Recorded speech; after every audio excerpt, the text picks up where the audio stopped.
Welcome back to another episode of the Boys in Motion podcast, the show where endurance meets a little bit of chaos and a lot of community. I'm Brian. Today, I'm joined by Andrew and Tyler, both fresh off of the Toronto Marathon weekend. Andrew ran the full, Tyler ran the half, and both of them have stories to tell, and we're going to dig into it.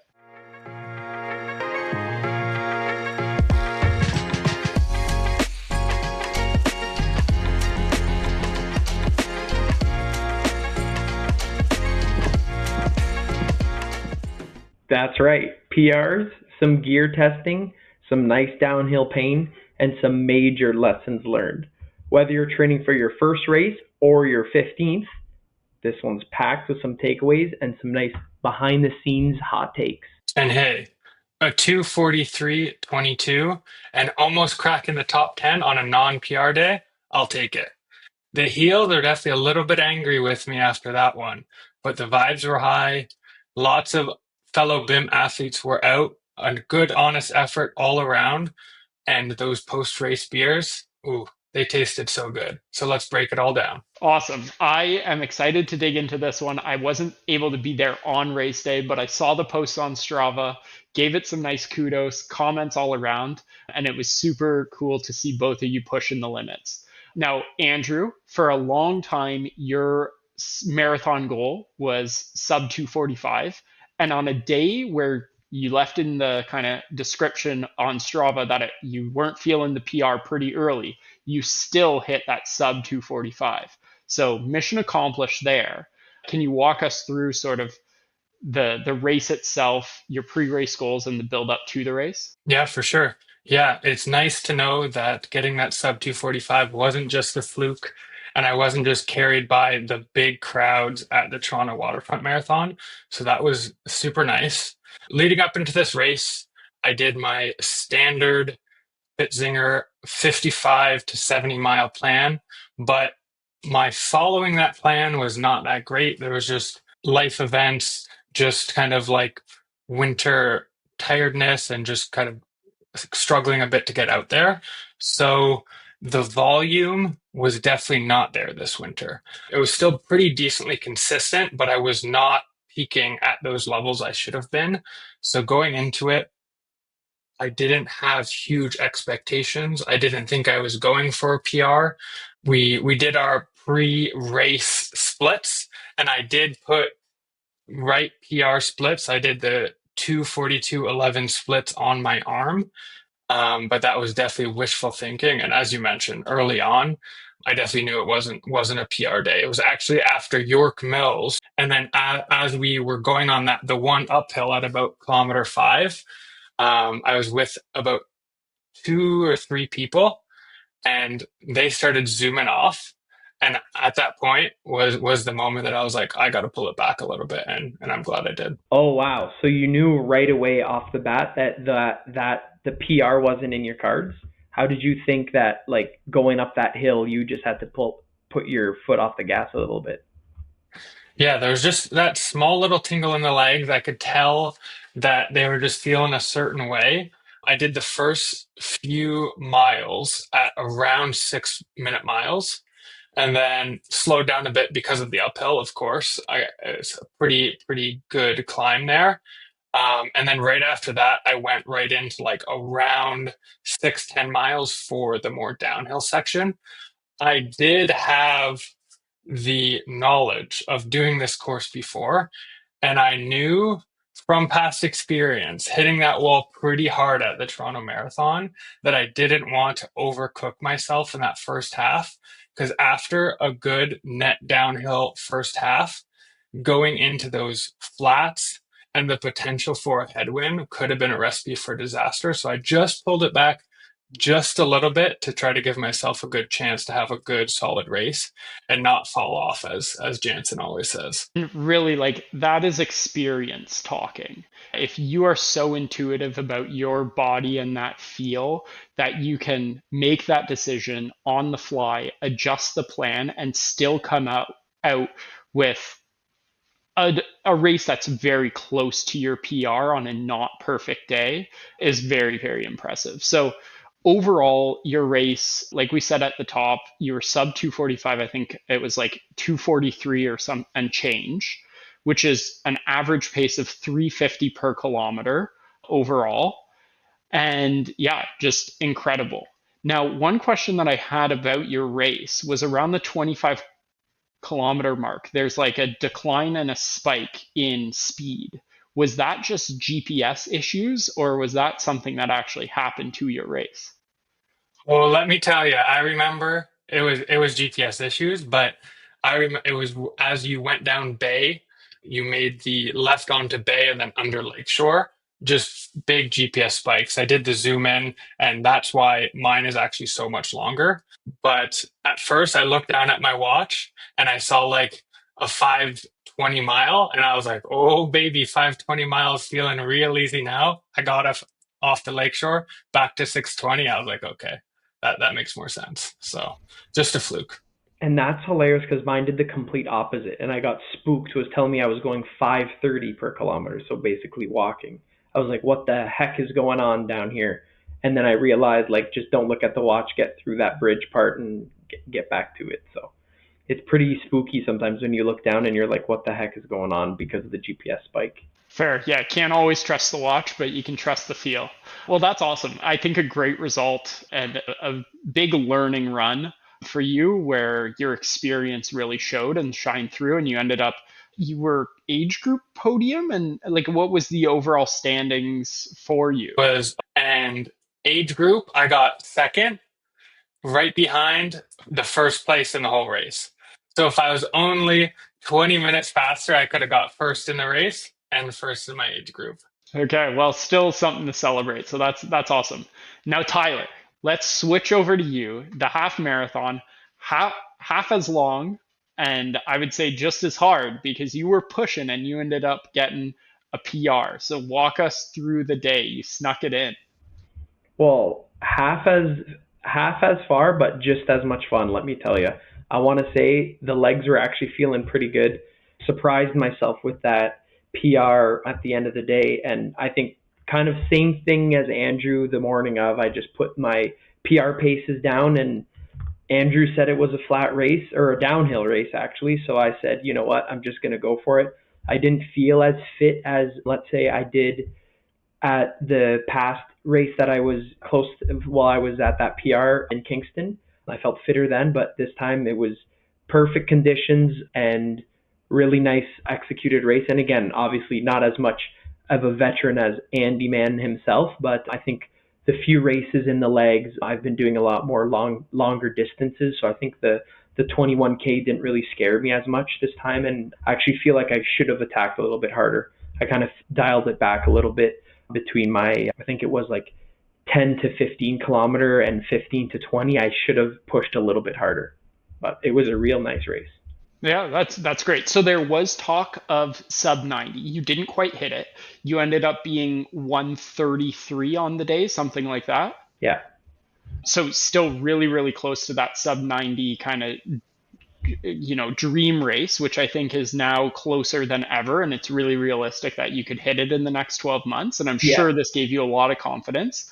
On that confidence note, I saw your last kilometer where you started really picking up the pace for that whole last K. You were under your 5K pace. So Yeah. it's pretty Yeah. awesome to see that. I So was getting the tell zoomies. us about that. Yeah, I was getting the zoomies. I was looking down at my watch and I was saying, like, I'm super close to this PR. I want to go sub 133, but I think I should have kicked it for the last 2K, but I just didn't know if the legs really had it in me. But again, it's just like that final little bit of execution. I think I could have squeezed that out a little bit better. But yeah, just had the zoomies the last 1K, and like you said, ran it quicker than my actual 5K pace, so which is a good sign and means I still had juice in the legs.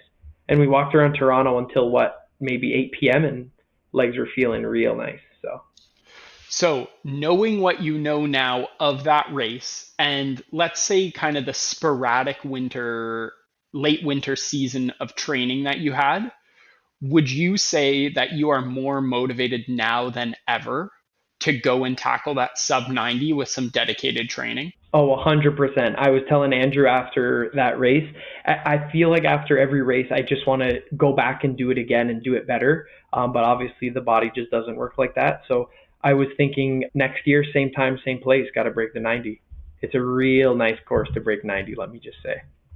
Well, that's given me the itch to do it as well because I want to kind of the the Kingston half we did was a little bit shorter than the full Exactly. like half distance. So I'm stressed that I'm not an official member of the sub 90 club, so I might need to also join you on that journey. Exactly. So that's, I guess, why I hit that PR I kind of matched it, right? That 133 and a half, but Kingston was 300 meets too short. So There you go. I definitely had to get it. But yeah, sub 90 definitely in the cards. I think gave me a good boost. Obviously, with that around the Bay race, had a good, well executed race there with this half marathon too now. So it's just a lot of good confidence going into the actual build of my season. So I'm pretty happy. Cool. So let's talk about that week of like that prep week. And we'll start with you, Andrew, for the marathon. Was this your A race? And did you taper for This was my A race of the block for sure, so I did taper for it. I mean, the end of my training block was kind of like a mega taper, but then a bigger taper kind of a week, 2 weeks out. So I Taking a took page out of things. my book. Exactly. I was following your Strava too closely, but I mean, it still worked. So yeah, I can't knock it. But yeah, brought it down a little bit, and then for this, unlike for around the bay, also did a nice carb load starting on Thursday. So I was eating all the rice, all the pasta, all the bread, all the candies, and lots of Gatorade, lots of carb drink. I think that's one of my secret hacks for really upping those carbs and not feeling like you want to just lay on the couch all day. So yeah, overall it was a good taper and carb into race day. I bet you probably feel the same, Brian, but I just love watching taper and get ready for a race. Now it's the past two races I've been at his house for the past two Toronto races, and it's just an art in itself, just the pure carb loading. The days leading up to it, I showed up Saturday and he was ready to carb load. It was just something out of a movie scene. That's it. I always have felt like Andrew is a man of moderation, except when it comes to two things: the miles that he puts in running and the carbs that he'll eat before a race. If you haven't witnessed it in person, you just would not believe the amount of food that Andrew puts back before a race day. Definitely put down the carb, but I will tell you, I remember on Saturday morning, I was doing my cup and a half of oats Friday. Saturday, I made it. And it took me an hour and a half to get down those oats. So even me, sometimes I struggle with that carb load. So, and then I had to switch to liquid carbs as my backup because, oof, I was hurting. That's fair. It's a lot to consume. Tyler, what about yourself? Were you carb loading? Did you taper in? I kind of found it hard because, like I said, I guess I haven't really raced a half in a really long time. Actually, my first race was with you, Brian, and it was a half marathon, and that feels like ages ago. But I didn't really think much of it the week leading up to it. I actually had a pretty good training week, so I basically anti-tapered. It was real nice. I was getting in there nice and tired, and kind of just it was a half marathon, so I carb loaded basically the Friday night and then leading into the Saturday. So didn't want to overdo it, but as soon as I knocked on that door in Toronto, I said, "Give me all those carbs." So we did have a pretty good carb load with John and Andrew the night before, and yeah, I think it was perfect amount. And then the morning of was just another race day, so it was kind of status quo from there. Awesome. So talking about race day. Now, I don't want to, diminish your results, but looking at the weather and feeling the direction of the wind, when I woke up in that morning and went out for a ride, I was like, "Oh geez, this is perfect conditions for some PRs for the boys," because I felt like it couldn't have been better weather. How was it from your perspective? Oh yeah. Andrew warned me how nice the weather was going to be, and he couldn't have been more correct. It was nice north wind, meaning we were having a tailwind almost the whole way. Definitely for the half marathon, it was just a tailwind the whole way. no wind whatsoever, and perfect, what was it, maybe 5-6 degrees Celsius. So slight overcast, no sun, no rain. It was great. Yeah, the weather was pretty close to perfect. For the marathon, we had to deal with the headwind after the turnaround coming back. So it was decently strong, but after with the cool conditions and everything, unless you were really hitting the pain cave, it wasn't too bad. And you really couldn't have asked for too much more. So yeah, overall, great race day weather. And after around the bay, I was quite pleased. It was a real treat, yeah, compared to around the bay. Oh, that's superb. Yeah, no, I think everybody hopes for those kind of conditions when it comes to the big day. Now, you guys started at different times, obviously ended at slightly different times as well. But how did you kind of navigate the morning? Because I know the last time you were in Toronto heading to a start line, it was kind of chaotic. Was this weekend or Uh, last weekend a little better? Oh, I'll tell you. So Tyler is our resident chaotic good man on the pod. He brings that good kind of chaos no matter where he is. But I think this was the ideal scenario for us. I get to the start line nice and early. Tyler comes with me, and he has all the time in the world to do whatever he wants I was so just that he laying back. It was nice. so it was absolutely perfect. He couldn't drag me into his last minute chaos right before he started the race. So I think Tyler just needs an hour later start time no matter where he is, and that's peak performance for everyone involved. Oh, that's too funny. And hopefully no hurdles before the race to stretch out the legs either. No, no, it was beautiful. I was just watching the boys. I was hanging out in the corral with them. I got a nice little video of the start. It was the least amount of stress I ever have been in a race in my life. It was amazing. So yeah, I think I just need to tell myself races are an hour earlier than they actually are, and then I'll be good. Beautiful. Yeah, I like that idea because I've witnessed the chaos of Tyler before the race, and I can understand that like that extra stress doesn't increase your potential, let's say. So let's talk about gear. I saw you were both rocking some nice shoes, but I also want to understand exactly what you were wearing head to toe for that race. I can kick this one off. So on the feet, I was wearing the Saucony Endorphin Elites, which I use for around the bay and I use for this race again. And the decision there with doing a net downhill, they were just a little bit more stable than the Alpha Flies, and I think overall they felt good. There's a little bit we can chat about a bit later of some discomfort, but I don't think that was because of the shoes. I think it was more because of the course. I was wearing the Nike Trail half tights. Absolutely love them.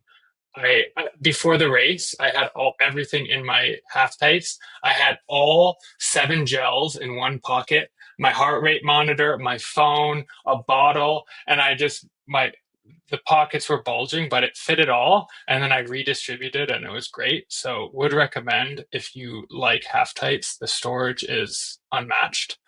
Of course, on the top, I had the BIM singlet, the crispy singlet, and it felt good. A CLA hat, my New York CLA hat. That's my favorite race cap, and then the pair of Oakley sunglasses. So that was my race kit for the day. How about you, Tyler? That's real nice. Sorry, before you go, Tyler, I just want to say like the half tights with big pockets, I think are the ultimate race attire. Some of them are lacking in storage, but when you get a really good pair that have that storage, you could go on a week's vacation, gels all around, maybe an extra pair of shoes in the back pocket, and you could just head out to Thailand or friggin' Tanzania for a full excursion, just packed in the half tights. It's nice. I've seen it firsthand out of both of you guys. I think I got to jump on the train. It's real. It looks real nice. I see Andrew just taking off all his layers. I'm like, where's all your stuff? Takes off his layers. Everything's just in one pocket in the half tights, and he just like explodes out with with all his stuff. It was amazing. But I didn't think too much about the attire for the day, but I think I should have because I did get, I'm the chafe king, so I did get quite a bit of chafing on the waistband with my short decision. I just had some sock knee shorts I wore. Actually, Brian, on our first half marathon, I just wanted to throw it back to the half marathon vibes, and I said, hey, you know what? I ran one in these shorts. I could run in it again. Only problem with that one is the storage, not too much storage, but again, didn't feel like it was too much of a concern because I only carried 2 gels on me and actually ended up carrying them in my hand because I had my phone with me in the back pocket. Other than the back pocket, no additional pockets, so that kind of did suck. And then, of course, the BIM singlet, nice little Ironman hat because you always got to rep the brand, of course, and the nice Oakley Sutras. So those kept me real fast. Shoe choice was my real nice Endorphin Pro 4s. Whether you're swimming in them or you're running in them, they're great. Oh, that's perfect. Yeah, I saw the shorts and I was like, this, like relative to Andrew, he looks like the speed demon all arrow. And then you are just like dad shorts for the race. It's sick. Yeah, I just dadded it up, just wailing in the wind, but it was a tailwind, so I was hoping to get pushed along. That's what I was doing. That's true, just sailing around. No, that's ideal. Now, the one thing about the pictures that I saw, Tyler, is your knee is KT taped up. What's going on? Taped up. I might just tape my whole body up at this point. It felt real nice. The knee, I've been still dealing with this lingering runner's knee that I go to physio for, but I think with that KT tape, it just keeps it structurally intact, especially with the bombing of the downhill. Didn't really want to irritate the knee too much as this wasn't really my A race. So just to lower the discomfort really, but it actually didn't bug me at all on the day. And I think it was a great idea. Ah, very nice. So you both mentioned it in the description of your outfits and what you were wearing, which was the brutal downhills. So Andrew, let's hear it from you because I think you actually mentioned it in your caption of the Strava activity, which was dealing with the heel. So what was going on? Oh yeah, there was definitely an investigation after this race. At once we got the post-race photos to figure out what the problem was, and it was quickly identified.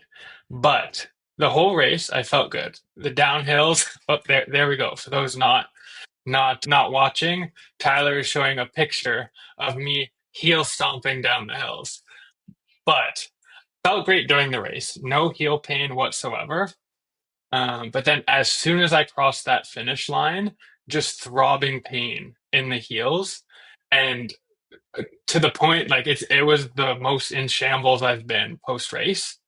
I think from so much downhill that kind of changed my stride. Where, yeah, in all of those pictures, I was called out just heel striking all day long. So it did some damage. But the heels have recovered now. So I'm back to walking normal. Hey, you taught me how to investigate, and I dove deep to see what the root of the problem was. And yeah, like you were saying, I saw you right at the finish line, and you were, let me say, you were waddling real nice. And also, post race bag drop shoe choice was not the greatest for you. So we should also unpack that a little bit. Yeah. I don't think I've ever thought about my post-race shoe choice as much other than get me out of my race shoes. But I had a pair of Birkenstocks, and let me tell you, it felt like I was walking on bricks, and it was the worst possible thing that I actually debated putting back on my race shoes. Just yeah, it's better in the moon boots than Burks on the cork for sure. You could have put the Tivas on; it would have been better. Well, there's actually nothing better than the Teeves. He should have ran the whole race in the Teeves. That is true. Next time, Teeves, and then I just got to make sure I'm on my toes because or else the heels will actually be gone. So Tyler, for yourself, how were the downhills? And just for some maybe some context before you answer.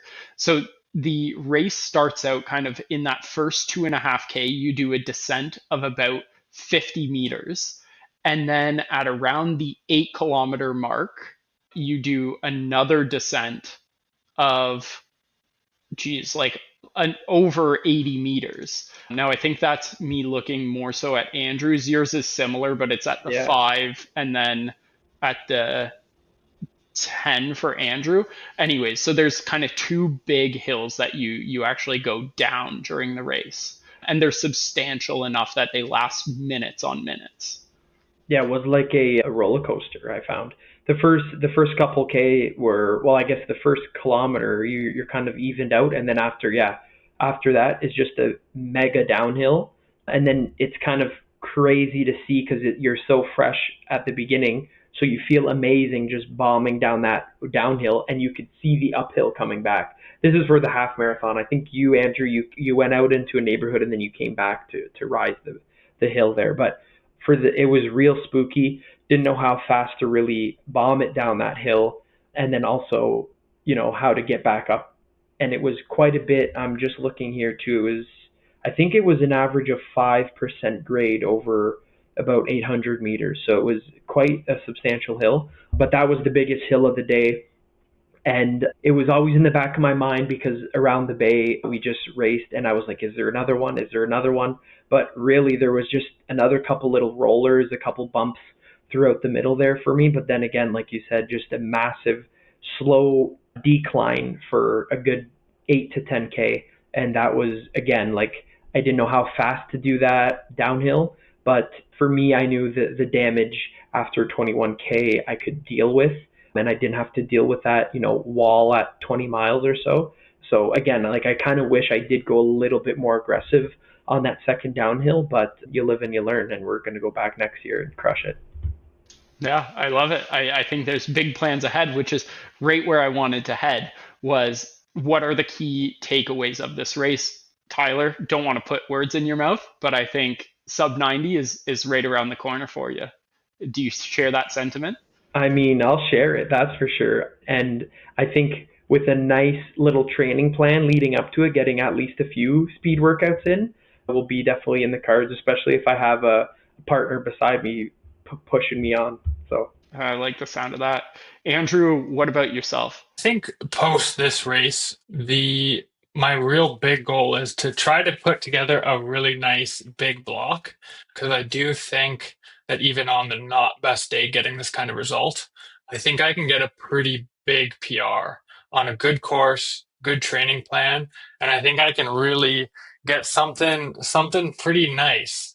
I don't want to put any numbers to it just yet, because things happen, so I don't want to put that out there quite yet because I'm still in that marathon recovery. But I do think a pretty big jump in my PR could happen in the decently near future.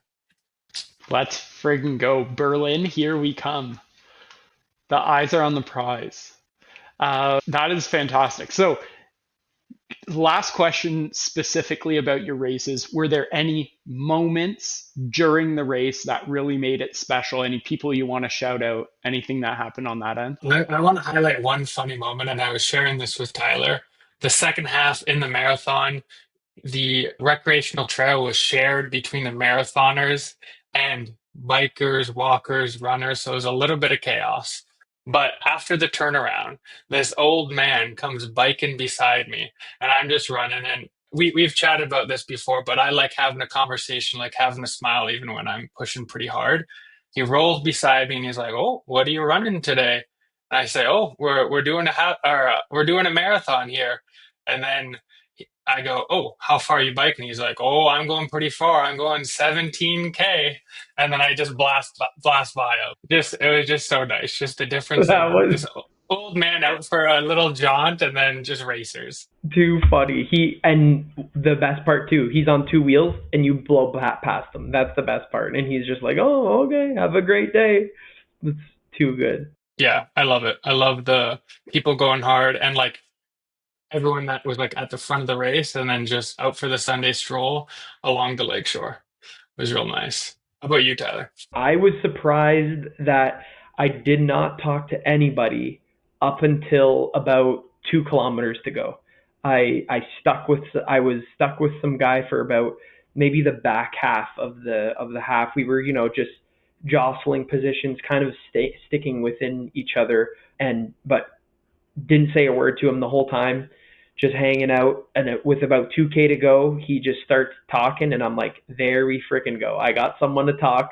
Now I'm good. We start pushing a little bit. We push the pace, and honestly, he got me to push through that last mile or so, and then with the last about 400 or 500 meters, I just had the zoomies, and obviously had to pass him.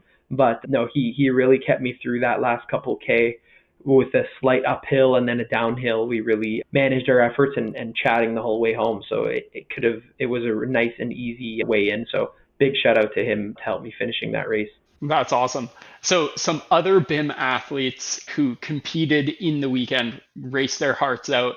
Of course, John, he did the full, had a decent result. I don't know if there's any word that you can share, Tyler or Andrew. You probably did a good race debrief with him. What was his feel after the race? Yeah, obviously he ran it. He got sub 4. Wasn't his day out there, but I think a lot. Yeah, of course he got a sub 4, so he did complete the marathon. Wasn't his day out there, but I think a lot of learning, and he's getting ready for Petit Train du Nord, which will be in the fall.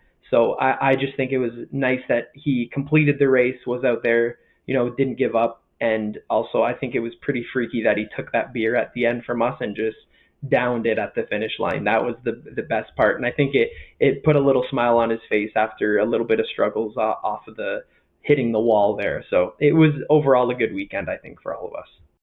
Yeah, that's great. Yeah, I definitely saw his pace chart sort of like it was clear when he hit the wall and then it hit him pretty hard, but he certainly hit back and came across that finish line. And it was a cool little short that you sent me of him grabbing that beer from the rail where you were hanging out. So super good job for him. There was also McDuff and Bryn. I don't know if there were others in that group that also ran. And I think, was it the 10K that they did? Yeah, a couple of them did the 10K. We all had some post-race beers and some lunch with them, so that was a lot of fun. Quentin as well, and a few of the friends from Welland. I think what were they called, Andrew? The frickin' Welland No, Rockets. the Rose City Rockets. Oh The yeah, Rose City there's a Rockets. group of them, probably 6 to 8 Rose City Rockets, just blasting out there. Well, that's great. So you went out to have some drinks and some food, and I saw an interesting plate that you used for your burger there, Ty. And I've heard some other rumblings about people talking about the immense size of the medals that you got at Toronto Marathon. What is the story there? They are absolutely huge. Yeah, they're pretty ridiculous. They're just way too oversized. They're trying to overcompensate for their lack of organization in the rest of the race, I think. So they just give these massive dinner plate sized medals, and I'll let Tyler tell the rest because he put it to good use. Yeah, it was massive. It literally looks like my big ring on my tri bike. It is huge. I have to hide it on my medal wall just because it's hiding all the other medals. So actually, I got to put it behind everything else. But yeah, it's a absolute dinner plate. Perfect. Didn't have to waste any dishes at the restaurant. Just put the burger right on the dinner plate there and had a bite off of the medal. So I did put it to good use. But yeah, absolute ginormous medal. Yeah, that's amazing. I think you could CNC it to actually be your chain ring for your bike, which would be pretty hilarious. Yeah, it's a belligerent medal, but you know me, I do love belligerent things, so it's a all yes for me. Very nice. So where did you guys go after the race? Well, the question is, where didn't we go? So we started off. We had to wet our whistle. We had to get the carbs in. So first stop, something in the water, a great brewery in Liberty Village, where we went to wait for our dinner reservation. So we had a beer there, sat, chatted, and then afterwards we headed to the local with the bigger crew, where we got some dinner and drinks. But that wasn't the last stop. We had some dinner, we had some drinks, and then we headed off to Penny's because we wanted to keep the fun going, and we thought we earned it at that point. So we went to go get some more drinks, some more dinner, dinner too, and yeah, it was a great time. It's the longest I've ever stayed in Toronto, and it was real nice. I was just following Andy around, was holding the leash and trying not to get lost. It was really fun. It's a good thing he had that limp in his step with his heels so you could keep up finally. Oh yeah, for sure. I had the Clifton Nines. I was racing around town still. It was fun. A lot of carbs, re-upped on everything, and then yeah, by the time we got home, it was pretty late. And then I had to stay at Andy's house to re-up for the Monday morning. So it was all around a really fun day. Yeah, geez, the commute all the way back to Ottawa for work in the morning is a belligerent move, but it's well worth it for a fun night like that in Toronto. Yes, very fun. It was amazing. And I mean, between all those food and beers, I do remember you saying quite the hot take about your future in endurance sports. So, Tyler, can you tell us a bit about that? Oh yeah. Well, we talked a little bit about it on the episode too. The later start time, the more relaxing taper, the more relaxing day overall, feeling not too bad after the half marathon. I think it's time to retire from the full distance. It's just real nice to be able to do half and just hang out and have fun after. And see, look at this. I went for a run today, felt normal. Andy, didn't see you out there yet. So I think it's time to retire. Says the man who literally has an Ironman and a full in his calendar still to do this year. No comment. I mean, I'll just say, I know you're chirping at me for not going for a run, but this is planned time off. You got to take those easy days easy so that when I come back to training and I'm planning on coming back for that speedy 5K, that I'm not feeling burnt out and feeling like I want to skip days. So you got to take those down times. That is very true. I really liked the non-strain on the body, even on the mind, like knowing I wasn't going to hit that wall, well, hopefully wasn't going to hit that wall was just so refreshing. I'm really happy to do the 21, let's just say. And when I was seeing, oh yeah, that's the other thing. When I was seeing the signs, half marathon, marathon, I've been plenty of times on the other side of that sign, and let me just say I was really happy this past weekend that I was going straight through those neighborhoods. Yeah, that's awesome. You get to take all the shortcuts, right? It's perfect that way. Now, Tyler, what I would say is I'm going to spit some more fire at your hot take here, which is if you were thinking very long term in your life as an endurance athlete and you wanted to do, superb things in the marathon or the full Ironman, I would say your best bet is to back up, build speed, do some smaller speed focused blocks, and then go back to the full endurance stuff, but like really get fast at the 10K, get fast at the 5K, get fast at the half, and then bring that speed over to the longer duration.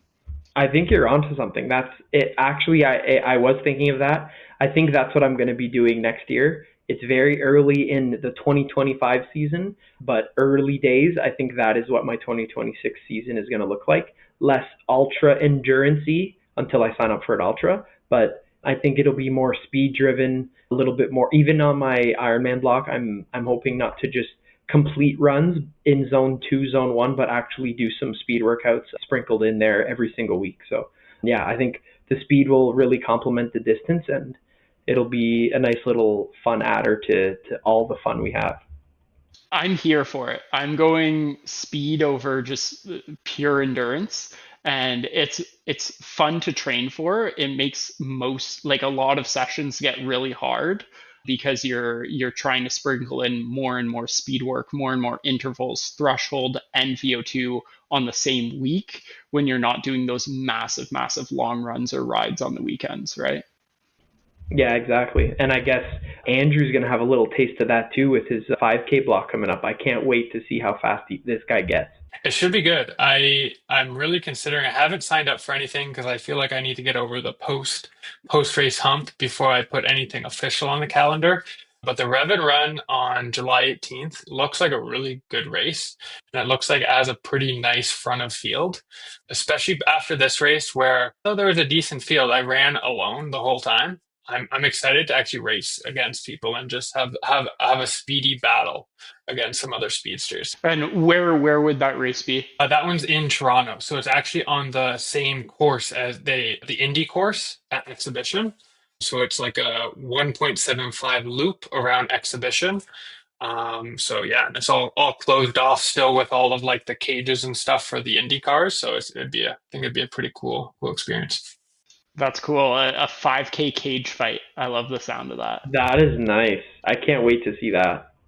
I'm also a big fan of a race like a 5K where it's not too long, that you're actually doing turns of a repeating track, but it's not like around an actual a running track, I think that's the ideal scenario because you get to see some like people that like throughout the race, but it's not like a full where you kind of get bored of doing the same thing. Yeah, that's the thing. On the full, the out and backs are like little loops. Not ideal because then on the second one, third one, fourth one, you're just like, frick, I gotta do this friggin' loop again. Where yeah, on the nice, you just feel like a nice little speed racer. Yeah, that's super. Well, congratulations to you both on your big weekend of racing. I think it was successful and there's some really good takeaways for both of you. So I'm excited to see what comes next and what you guys are able to accomplish in that next race. Thank you very much. It was a lot of fun and always a pleasure racing the races with a lot of friends. Just so that we can have content for the pod. It's perfect. I think before we wrap it up, we had a lot of fun racing this weekend, and unfortunately, you missed out. But I feel like we got to flip the question on you and ask, do you have any specific events or races coming up in for the summer? Yeah, that is true. This guy is just flying under the radar, just having a blast. And you know what? Fun is in the seasons right now. That's what I'm training for. The 200K weeks are pinned. Doing really well at hitting that goal. I'm back on the pony with the like functional fitness, so I'm just hitting that consistency muscle like crazy right now. And honestly, the cycling is where I'd like to see myself get an actual plan going. There's some buzz around the Toronto Waterfront Marathon. If I'm running that weekend, it will be the full, but I haven't signed up for anything, but the Rascal has, so we will see. And there's pressure from people like Mark and maybe even Adam who will do the Waterfront full. So TBD on that. That would be the running race of the year. I'm really just excited for the BIM ride. Like so much of what I'm doing is just like in order to really have that ride be a success and a success for me in the saddle, but also for the event itself and just making sure the organization goes off without a hitch. I'm so excited to host that and get some good miles in with everybody. But I would say in terms of a race, there's some discussion in the cycling chats about what we might do if we can aim for even one criterium race or a grand fondo in the year. It would be perfect. So that's another thing I'm training for. But right now, fun is the number one driver. Just going to get KOMs on every ride, just enjoying the draft. Yeah. Yeah, I see that. Or people are enjoying the draft off of you because yeah, those rides are starting to get speedy. I'm trying to keep up with my boys here in Ottawa, and we got a pretty big crew out, so it's going to be really nice for the BIM ride and the rest of the summer. Can't wait to see everybody on the saddle. Yeah, I'm starting to see those like more and more people hitting the Champlain lookout Oh loop. yeah, we got a And big ride. and you know what? I think we need to start planning something for the like late fall, maybe post Toronto Waterfront Marathon, a trip up to Ottawa to enjoy some of the cycling around there. And see the colors. The colors are immaculate at that time of year. Well, yeah, that sounds great. Some nice speedy time on the saddle, and I do like the prospect of you potentially doing the waterfront marathon. I know that Tyler and I definitely won't be racing that one, but I know we did apply to be pace bunnies in that race. Likelihood of us getting it, I think, very low. But if we could, that'd be pretty sweet because I applied for that 305 pace bunny, so that could be a lot of fun. Frig, if you're 305, then you're going to be crossing behind me because if I do it, the goal will be the 3 hour crash. Unfortunately, no 3 hour pace bunny. So 305 was the fastest I could do. I'm just Actually, gonna that's I'm crazy. just gonna go three hour and just try to drag people along with me You'll or just ruin blow people's everyone day. up. Yeah, ruin people's day. Yeah, and the reason I say like the maybe we could do this on another episode, but if I sign up, we can dig into this 3 hour goal in a little bit more of a like interview format. But I just think like I've built a decent amount of fitness. I can see it in the numbers on the bike. I can somewhat see it in the 5K speed that I've built. That like I've improved by 5-10% overall. And it was not that the Ottawa Marathon was easy, but it wasn't like an all out pace, I think. I think I could have gone a few minutes faster even on the day, just based off VDOT and like having been conservative, knowing it was my first one. So I think if the cards all work out the right way, 3 hours could be in the book, but it will require a perfect day of conditions and a perfect block before. Agreed, 100%. And I don't know, I think the more and more the people sign up for this one, the more you'll see me either in Toronto spectating or who knows, maybe at a start line near you. So we'll see. I'm very excited to see what you do. Yeah, likewise. Andrew, one last question that I have for you. You recently raced a 5K and you recently just did this marathon. How large was the split in terms of pace between those two events? So, as you mentioned before, for the marathon, it was a 350 per kilometer average. And for my most recent, which wasn't a peak performance and more off of peak than this marathon that I just ran, that was about a 328 per kilometer for the 5K. So, Okay. yeah, that I was running about 19-minute kilometers in the marathon compared to that like 17:20 at the BIM 5K. Right. And so the BIM 5K relative to this was about 22 seconds per kilometer in split difference. And I think I was somewhere around 352 per kilometer in the 5K, which would put me, if you add like even 25 seconds to that, would be the what I need to actually hit the 3 hour marathon. So it's in the ballpark if you look at the splits relative to themselves, but I don't know, like every athlete's different in terms of where they'd fit on that curve of like speed in relative events. But I think I'm on the edge. So it'll take some trying, but if I sign up, it's only because I want to try. Yeah, love it. I think comparing the 5K to the marathon splits is a very dangerous thing, but I think with some good volume, I think you could get there because that post 30 kilometers, it's just so easy to fall off and just explode. But I think if you get like a super solid block, lots of training, I think it's doable. But excited to chat about it because I know I was going for that for a while, failed a couple times, but had lots of fun doing it. Yeah, and that, like I say, fun is the spirit of the year. So it's fun to try hard things, and that would definitely push me to my limits. So we will see.